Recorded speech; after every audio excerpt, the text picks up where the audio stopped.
이른 새벽 페르시아만 USS 그레이블리의 레이더 운용병이 화면을 응시한다. 눈을 가늘게 뜨고 다시 한번 확인한다. 새로운 접촉 신호 14개. 전부 소형, 전부 고속, 전부 이란 해안선에서 호르무즈 해협 방향으로 집결 중이다. 그는 인터콤 버튼을 누른다. 전술 행동 장교님, 방위각 45도에서 90도 사이에 다수의 수상 접촉 신호 포착. 속도는 42노트. 대형 패턴은 IRGC 고속 공격정과 일치합니다. 함교의 침묵이 내려앉는다. 3초, 5초, 그리고 전술 행동 장교의 입에서 단어 하나가 흘러나온다. 확인하라. 그로부터 9시 분 안에 미국 해군은 이란 선박 20척을 격침시킨다. 6시간 안에 세계에서 가장 중요한 석유 수송로를 위협하는 테헤란의 능력은 거의 절반 수준으로 떨어진다. 그리고 그 이후 72시간 동안 펜타곤은 완전한 침묵을 유지한다. 그날 밤 무슨 일이 있었는지 이해하려면 그 전 6달을 먼저 이해해야 한다. 그해 가을 센트콤 정보 분석관들은 하나의 패턴을 추적하기 시작했다. IRGC 해군 병력, 즉 이란 정규 해군이 아니라 혁명 수비대 산하의 독자적인 함대가 이란 해안선을 따라 고속 공격정을 재배치하기 시작한 것이다. 반다르 아바스, 자스크, 캐슘섬, 아부 무사. 이 선박들은 구축함도 프리기함도 아니었다. 소형의 고속이고 쓰고 버릴 수 있는 보그해머 계열 초계정과 시속 50노트 이상을 낼 수 있는 중국제시 14 쌍동선이었다. 각각 대함 미사일, 기로에 또는 로켓 발사기를 탑재하고 있었다. 한 척만 놓고 보면 현대 군함에 심각한 위협이 되지 않는다. 하지만 20척에서 30척이 때를 이루면 가장 첨단화된 방어 체계조차 압도할 수 있다. 몇 주가 지나자 위성 사진이 센트콤 본부에 경보를 울렸다. IRGC는 단순히 선박을 이동시키는 것이 아니었다. 그들은 해안을 따라 새로운 방호 경납고를 건설하고 있었다. 항공 감시를 피하기 위해 선박을 숨기도록 설계된 강화 구조물이었다. 20년 넘게 공공연하게 운용해온 선박을 왜 지금 와서 숨기는가? 정보 당국은 이를 유사시 작전을 위한 사전 배치라고 불렀다. 쉽게 말하면 이란이 단기간 내에 호르무즈 해협을 봉쇄할 준비를 하고 있다는 뜻이었다. 세계 석유의 20%가 매일 그 해협을 통과한다. 완전 봉쇄가 아니더라도 부분 봉쇄만으로도 세계 에너지 가격은 수시간 내에 급등할 것이다. 도쿄에서 베를린까지 경제 전반이 며칠 안에 충격을 받는다. 이란은 이것을 알고 있었다. 그것이 그들의 보험 증권이었다. 일종의 데드맨 스위치였다. 수십 년 동안 그들이 보내온 신호는 명확했다. 우리를 공격하면 세계 경제를 질식시키겠다. 그런데 그해 말 무언가가 달라지기 시작했다. USS 칸이 구축함의 정례 초계 중 이란 고속 공격정이 캐슘 섬에서 출격해 상업용 유조선을 향해 모의 공격 접근을 실시한 뒤 800m 이내까지 접근했다가 항구로 돌아가는 장면이 포착되었다. 말 그대로 리허설이었다. 며칠 뒤 같은 상황이 반복되었다. 이번엔 2척이었다. 그로부터 또 며칠이 지났다. 4척. 리베리아 국적 유조선을 사방에서 포위하는 전술을 구사했다. 속도 48노트. 탐지에서 최근 접점 통과까지의 시간 94초. 유조선 승무원들은 자신들이 훈련용 표적으로 활용되고 있다는 사실을 전혀 알지 못했다. 이 사건들에 대한 사후 분석 보고서를 검토하면서 내 머릿속을 떠나지 않는 세부 사항이 하나 있었다. IRGC 선박들은 AIS 트랜스폰더를 꺼둔 채 운항하고 있었다. 군용 선박에서는 일반적인 관행이다. 하지만 그들은 동시에 유조선의 레이더를 교란하고 있었다. 그건 훈련이 아니다. 실전 예행 연습이다. 이듬해 초 센트콤은 해협 일대 전진 기지로 재배치된 IRGC 고속 공격정을 40척 이상 파악했다. 정보국 분석관들은 협조된 군집 공격 시 이란이 20분 이내에 전체 40척을 출격시킬 수 있다고 추산했다. 더 이상 문제는 이란이 그것을 사용할 준비를 하고 있느냐가 아니었다. 문제는 언제냐였다. 얼마 지나지 않아 펜타곤은 국가안전보장회의에 브리핑을 실시했다. CIA 국장은 위성사진, 신호정보, 그리고 반다르 아바스의 IRGC 해군본부 내부 인적 정보 출처의 보고서를 제시했다. 그 출처의 메시지는 단순했다. 파트 작전에 대한 명령서가 작성되어 있다. 고속 공격정 군집, 해군 기로에 해안 기반 대함 미사일 포대를 이용한 호르무즈 해협 전면 봉쇄 작전이다. 작전은 임박하지 않았지만 승인된 상태다. 반가소에만 당기면 된다. 회의는 4시간 동안 이어졌다. 테이블 위에는 3가지 선택지가 놓였다. 첫 번째는 억제력 강화였다. 더 많은 군함을 만에 투입하고 무력을 과시하고 상업 선박에 대한 공격은 압도적인 대응으로 맞설 것이라는 신호를 보내는 것이다. 두 번째는 외교적 개입이었다. 오만을 통한 비공개 채널 접촉, 제재 확대 위협, 이란을 협상 테이블로 끌어내려는 시도. 세 번째는 선제 타격이었다. 고속 공격정이 출격하기 전에 먼저 제거하는 것. IRGC가 시도할 기회를 갖기 전에 해협 봉쇄 능력을 파괴하는 것이다. 첫 번째 선택지는 수십 년간 미국이 해온 방식이었다. 더 많은 함선, 더 많은 초계, 더 많은 주둔. 효과가 있었다. 효과가 없어질 때까지는. 두 번째 선택지는 이란이 미국의 무력 사용 의지를 믿어야만 작동한다. 하지만 IRGC의 도발에 수년간 신중한 대응으로만 일관한 끝에 납포된 유조선들, 괴롭힘을 당한 군함들, 자재로 대응한 드론 격추들을 거치면서 테헤란의 계산은 바뀌어 있었다. 그들은 워싱턴이 대화를 선택할 것이라고 믿었다. 총을 쏠 것이라고는 믿지 않았다. 세 번째 선택지는 누구도 대놓고 꺼내기 꺼리는 것이었다.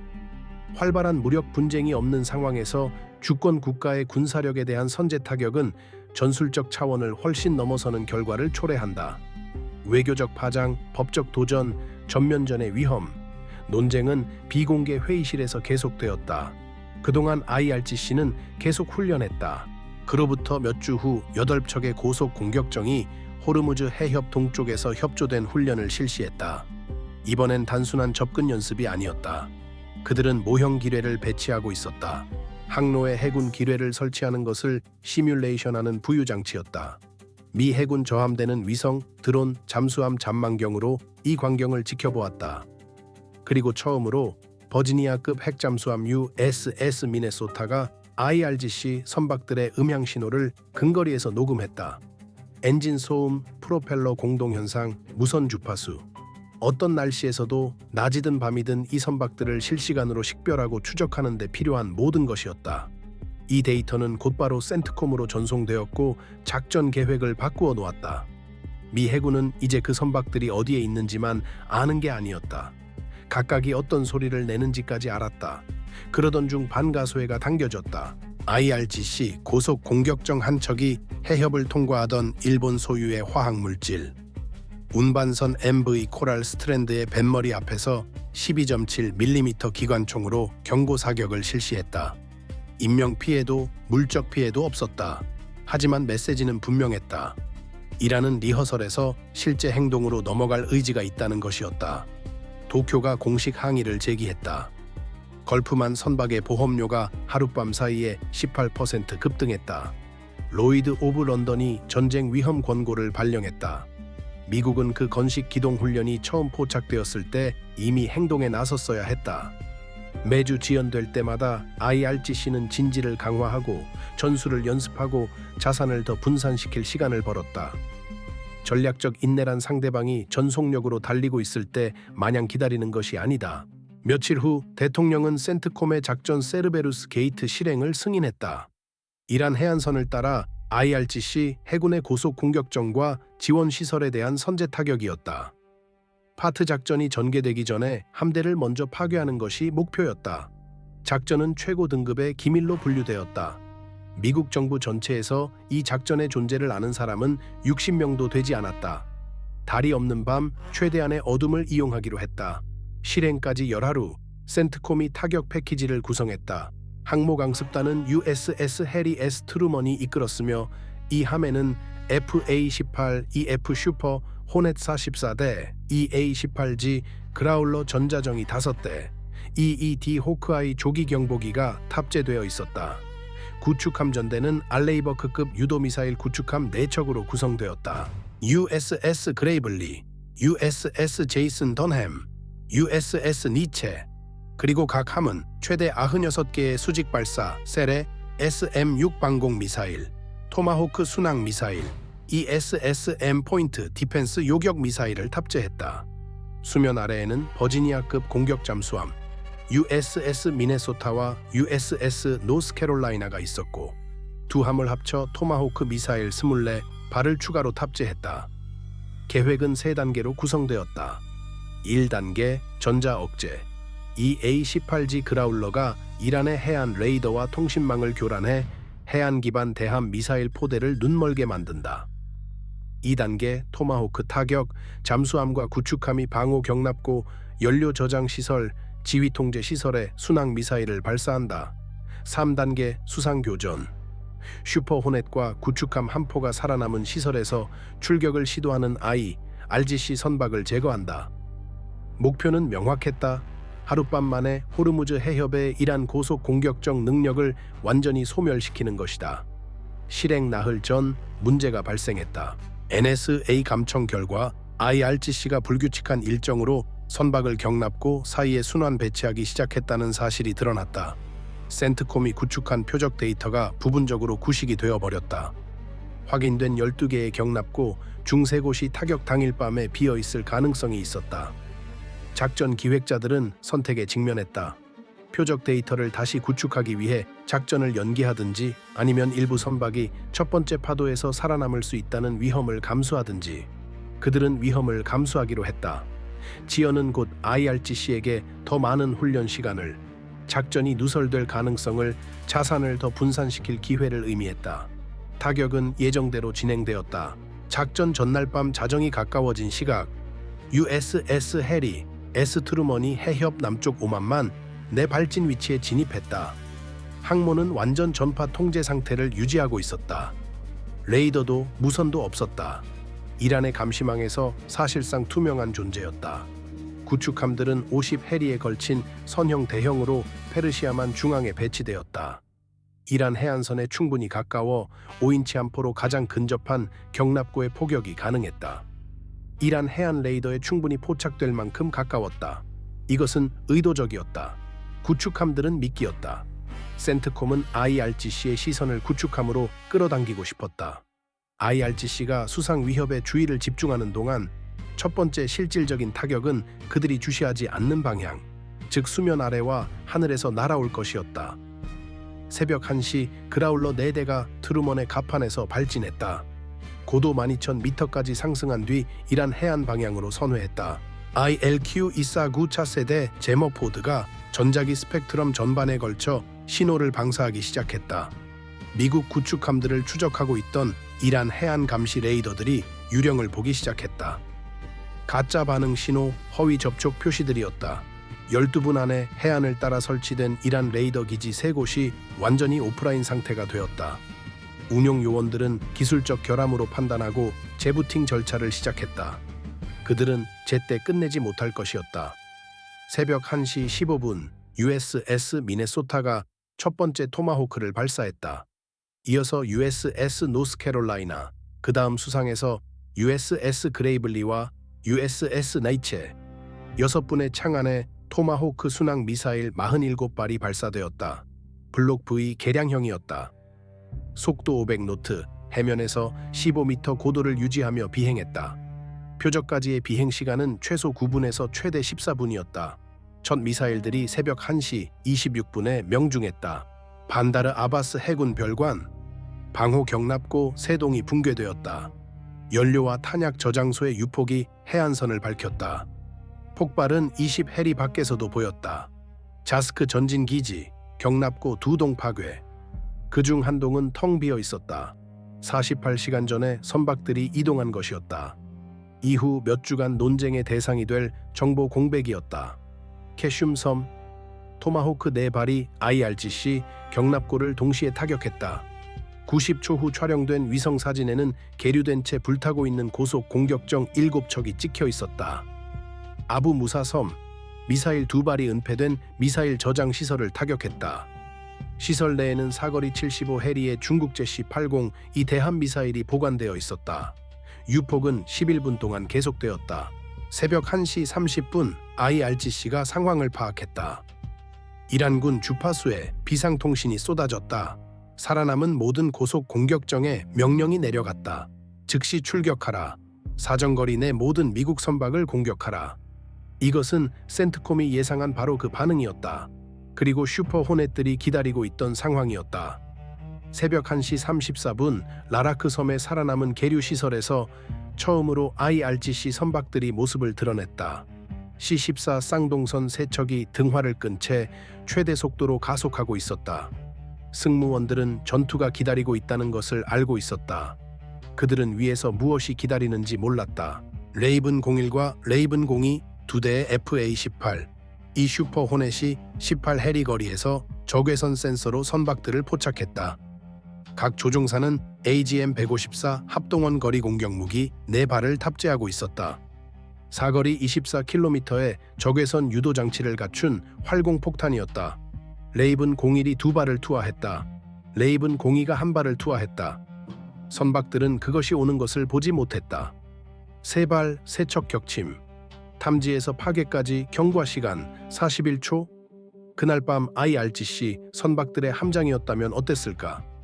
기지들이 뒤에서 불타는 동안 자신 앞에서 무엇이 기다리는지에 대한 레이더 정보도 없는 완전한 어둠 속으로 출격하라는 명령을 받는다면 명령에 따르겠는가 아니면 거부하겠는가?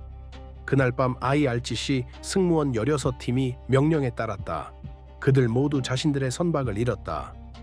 대부분이 목숨도 잃었다. 새벽 1시 34분에서 새벽 4시 사이 작전은 체계적으로 전개되었다. 항모 항공단의 슈퍼 호넷들이 연속으로 교대 비행을 실시하며 해협과 이란 해안선 상공을 선회하고 출격을 시도하는 IRGC 선박을 하나하나 제거했다. 구축함들은 페르시아만 중앙으로 진입하는 선박들을 상대했다. 잠수함이 발사한 토마호크들이 첫 번째 타격에서 살아남은 연료 저장소와 통신 중계 기지를 두 번째 파도로 타격했다. 새벽 2시 30분까지 IRGC 고속 공격정 20척이 격파 확인되었다. 세 척은 수상에서 불타며 표류 중이었다. 표적으로 설정되지 않았거나 토마호크 타격에서 살아남은 경납고에 6척에서 8척이 남아있는 것으로 추산되었다. 작전은 예상을 초과하는 성과를 거두고 있었다. 센트콤은 파괴율 70%를 계획했었다. 그런데 85%에 근접하고 있었다. 그때 새벽 2시 47분 모든 것이 무너질 뻔했다. USS 그레이블리, 알레이버크급 구축함 캐슘 섬에서 31 해리 거리로 이란 해안에 가장 근접해 작전 중이었다. 약 90분 동안 다수의 수상 접촉 신호를 추적하며 슈퍼 호넷들에게 표적 데이터를 제공하고 있었다. 그 함에 SPY-6 레이더가 2개의 고속 물체를 포착했다. 방위각 35도, 속도 시속 700km, 해면 비행 고도, 거리 35km. 대함 미사일 접근 중 전술 행동 장교에게 주어진 시간은 11초였다.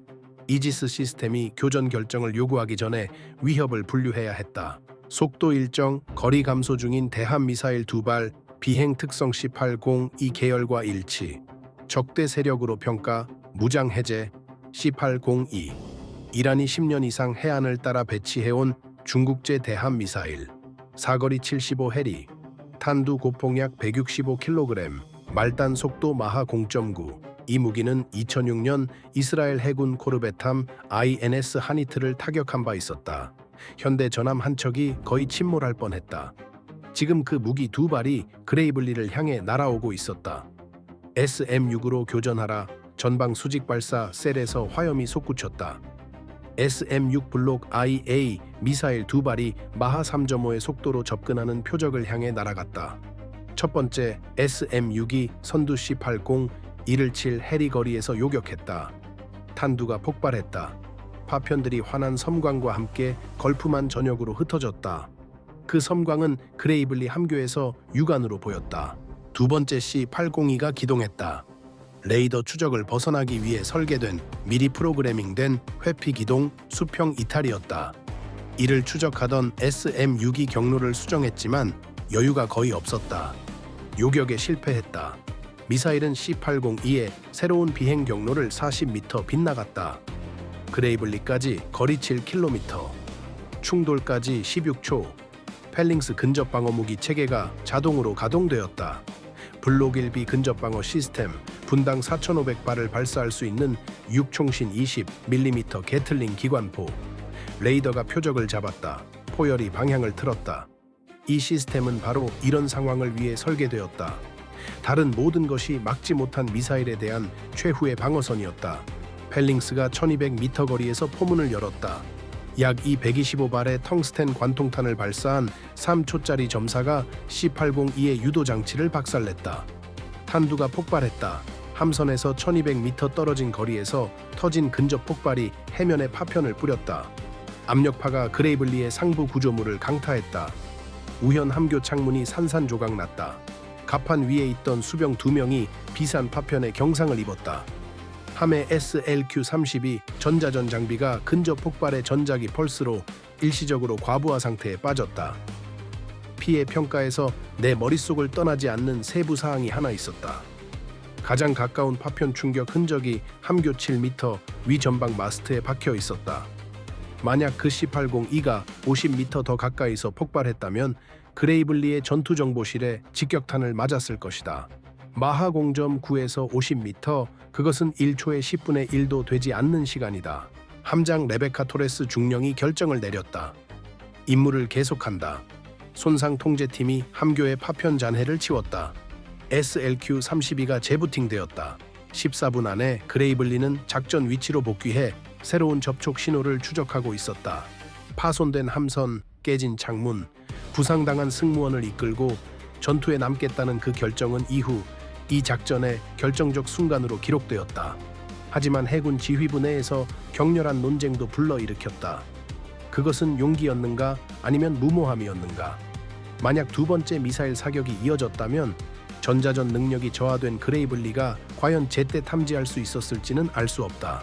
C-801을 발사한 것은 캐슘 섬의 이동식 발사대였다. 센트콤의 표적 데이터베이스에는 존재하지 않는 발사대였다. 그 발사대는 작전 불과 72시간 전에 어촌마을 위장막 아래 은닉된 상태로 그 위치로 이동했다. 신호 정보는 이틀 전 해당 지역에서 의심스러운 통신 버스트를 감지했지만 일상적인 IRGC 행정통신으로 분류했다. 구축함 한 척을 거의 침몰시킬 뻔한 오분류였다. 새벽 4시 교전 단계가 종료되었다. 센트콤이 위성, 드론, 잠수함 전망경을 통해 전투 피해 평가를 실시했다. 결과 IRGC 고속 공격정 23척 격파, 이 중 20척은 계류 중이거나 항내에서, 나머지 3척은 표류 중에 확인 후 자침, 방호 경납고 내동 파괴, 연료 저장소 2곳 제거, 반다르 아바스 지휘 통제 시설 1곳 기능 불능 상태로, 전락 호르무즈 해협에서 IRGC 해군 고속 공격정의 능력 추정 40% 감소. 수개월에 걸쳐 리허설을 거친 파트 작전, 즉 전면적인 해협 봉쇄 작전의 실행 능력이 사실상 무력화되었다. 미국의 손실, 함선 격침 없음, 항공기 격추 없음, 그레이블리 함 수병 2명 부상, 토마호크 미사일 한 발 오작동 후 해협의 미폭발 추락, 이란군이 회수하기 전에 USS 제이슨 던햄이 먼저 인양, 그리고 침묵이 찾아왔다. 72시간 동안 펜타곤은 아무 말도 하지 않았다. 기자회견도 성명도 배경 브리핑도 없었다.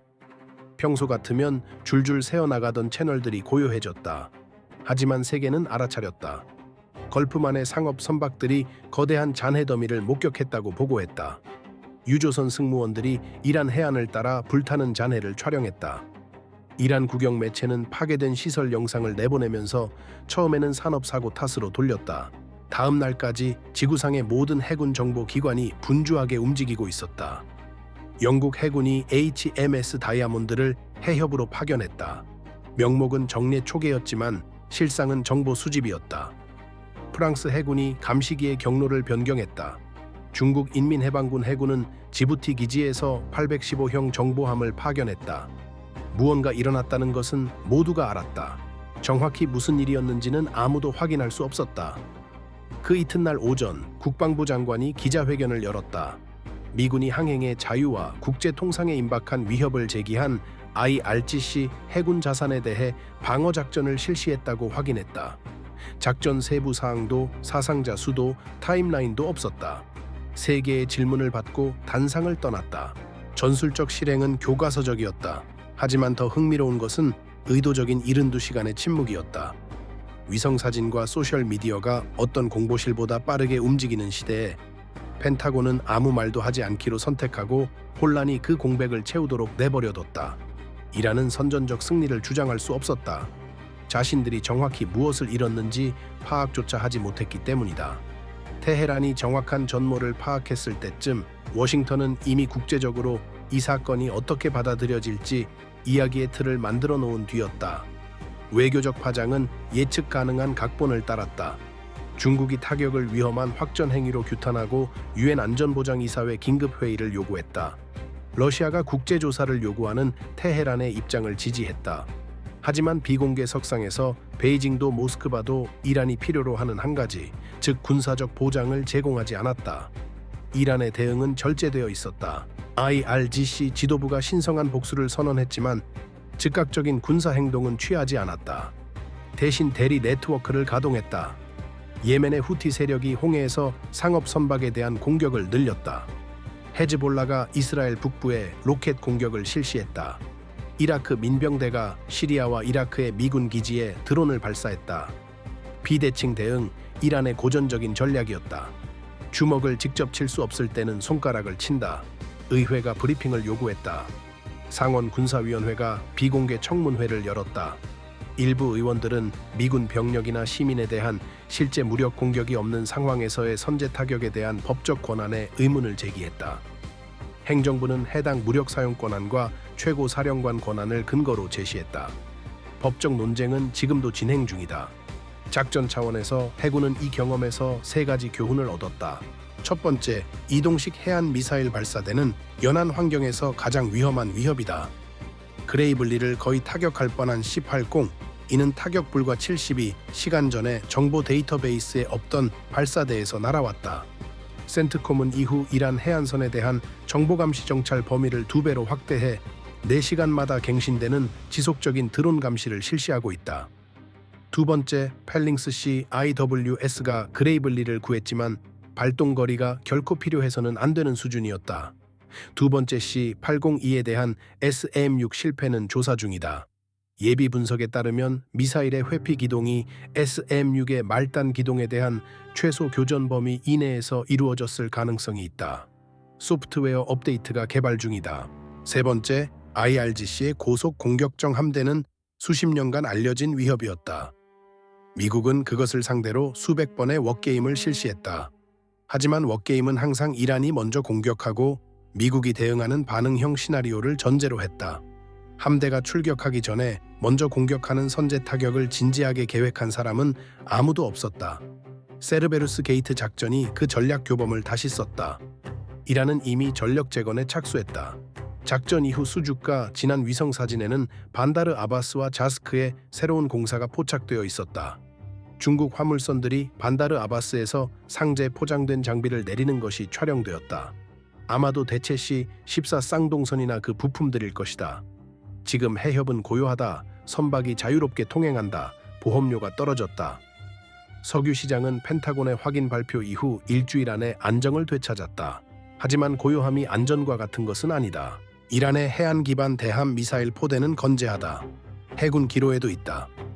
수천 발이 세르베루스 게이트 작전 당시 표적이 되지 않은 시설에 보관되어 있다. 표적 범위를 기로의 비축 시설까지 확대했다면 작전의 규모가 2배가 되고 확전 위험도 높아졌을 것이기 때문에 포함시키지 않은 것이었다. 기로에는 아직 있다. 발사대도 아직 있다. 의도도 아직 있다.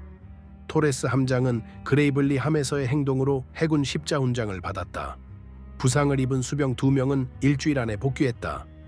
USS 그레이블리는 해상에서 임시 수리를 마치고 바레인으로 이동해 전면 수리를 받았다. 그 다음 달 다시 초계 임무에 복귀했다. C-801을 발사한 캐슘 섬의 이동식 발사대는 최초 교전이 있고 17시간 후 MQ-9 리퍼 드론의 공습으로 파괴되었다. 발사대 승무원들은 이미 그 자리를 떠난 뒤였다. 어떤 사후 보고서도 다루지 않는 질문이 하나 있다. IRGC는 미국과의 충돌 가능성을 알고 있었다. 수개월에 걸쳐 그에 대비해왔다. 그런데 그들의 대응, 어두움 속으로 아무런 협조도 없이, 공중 엄호도 없이, 전자전 지원도 없이 개별적으로 출격하는 방식은 거의 자멸에 가까웠다. IRGC의 지휘 통제가 너무 빠르게 붕괴해 개별 선박 지휘관들이 최신 상황 인식 없이 기존 명령에만 따라 행동한 것인지, 아니면 그 승무원들이 자신들이 어디로 향하고 있는지 정확히 알면서도 출격한 것인지, 어느 쪽 답이 더 불안한 것인지 나는 모르겠다. 세르베루스 게이트 작전은 전술적 목표를 달성했다. 이란의 호르무즈 해협 봉쇄 능력이 9시간 만에 40% 저하되었다. 항행의 자유가 보존되었다. 미국인 인명 피해는 없었다. 하지만 이 작전은 되돌릴 수 없는 선을 넘었다. 어떤 것들은 그냥 달라지는 것이 아니라 영원히 바뀐다.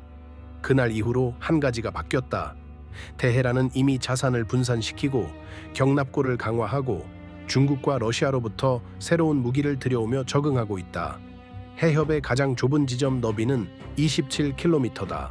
매일 유조선 60척이 그곳을 통과한다. 그리고 이제 양측 모두 이전에는 몰랐던 한 가지를 알게 되었다. 총성이 울리면 무슨 일이 벌어지는지를.